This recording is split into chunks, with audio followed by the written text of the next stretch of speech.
Imagine this. You've just taken down your greatest enemy. You've won. But what if their deadliest weapon wasn't a sword or an army, but a law? A law that, once written, could never be undone. Today, we are diving into one of history's most brilliant legal workarounds, a real high-stakes puzzle where the fate of an entire nation is hanging by a thread.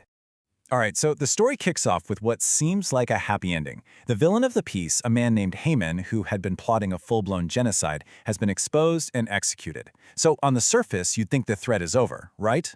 Well, as we're about to see, the real danger was just getting started. And here's the kicker. Before his downfall, Haman had managed to trick the king into signing an official, legally binding decree, and that decree ordered the annihilation of the entire Jewish population.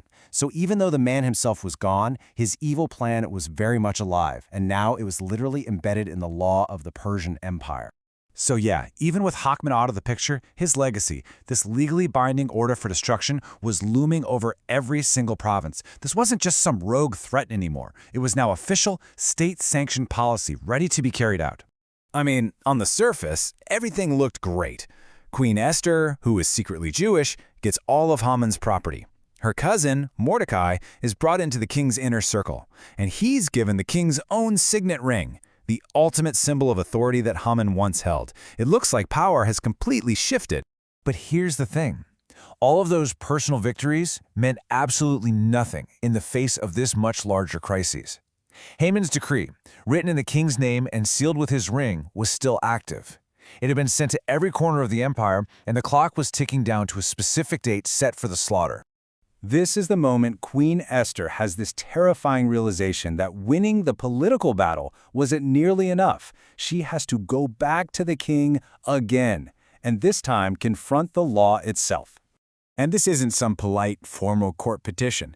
No, this is raw, unfiltered desperation. She literally falls at King Xerxes' feet, weeping, just pleading with him to stop this catastrophic plan that is now legally in motion. You can feel the weight of it. The fate of her entire people rests on this one emotional moment. And her words, they just cut right to the heart of it all. This isn't about politics or power anymore. This is about her family, her people, and the absolutely unbearable thought of having to watch them be destroyed. So the king gets it. He's totally sympathetic. He is on her side. But then he reveals this shocking and seemingly insurmountable obstacle. A rule that puts both of them in a truly impossible position. And this is where the king basically admits his own powerlessness. He explains to Esther that according to the law of the Medes and Persians, any document written in his name and sealed with his royal ring is irreversible. It simply cannot be revoked. He can't just say, whoops, my bad, never mind, the law stands. Okay, so let's just unpack what this actually means. A royal edict in ancient Persia wasn't just a suggestion. It was the king's word made permanent. The whole idea was that the king's authority had to be seen as absolute, as infallible. You see, to revoke a law would be to admit you made a mistake, and that could undermine the very foundation of the monarchy. So the law was quite literally unbreakable. So they're stuck. They're faced with an unchangeable law. What do? Well, the king comes up with a brilliant idea. If you can't erase a law, what if you write a new one to fight it? And this slide lays out the solution perfectly. The king tells Esther and Mordecai, look, I can't revoke the old destructive edict. That's impossible. But what I can do is authorize you to write a new one.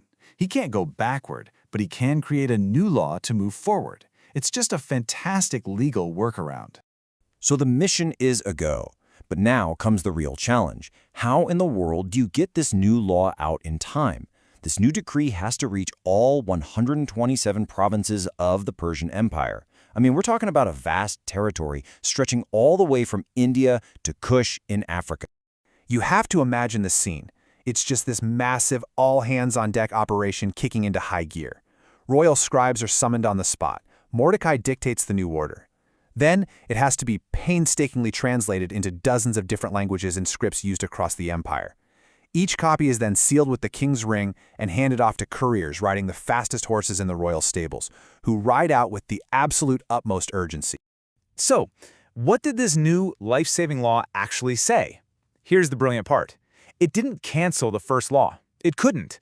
Instead, it gave the Jewish people the full legal right to defend themselves against it.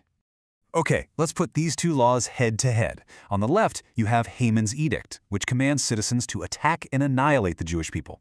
But on the right, you have Mordecai's new edict, which gives them the explicit right to assemble, to protect themselves, and, using the exact same legal language, to destroy, kill, and annihilate anyone who dares to attack them. It's a perfect legal mirror image.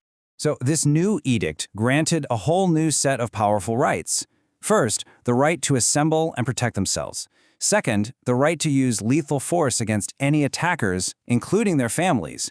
And third, the right to seize the property of their enemies, which is the very thing their enemies had been authorized to do to them.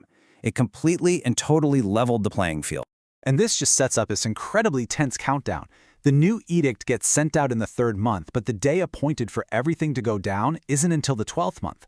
That leaves more than 8 months for the news to spread, for both sides to prepare, and for the entire empire to just wait for the day when 2 contradictory laws would go into effect at the exact same time. And that, right there, is the genius of the solution. The lethal law was never erased. It couldn't be. Instead, it was neutralized by an equal and opposite law. It transformed what was supposed to be a state-sponsored massacre into a legally sanctioned battle for survival, giving the intended victims the full authority of the king to fight back. It really leaves us with a powerful question, doesn't it?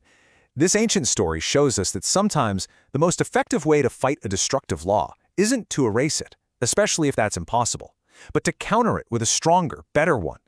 When you're faced with an unbreakable evil, is the only answer to write a new law that champions justice and the right to defend yourself?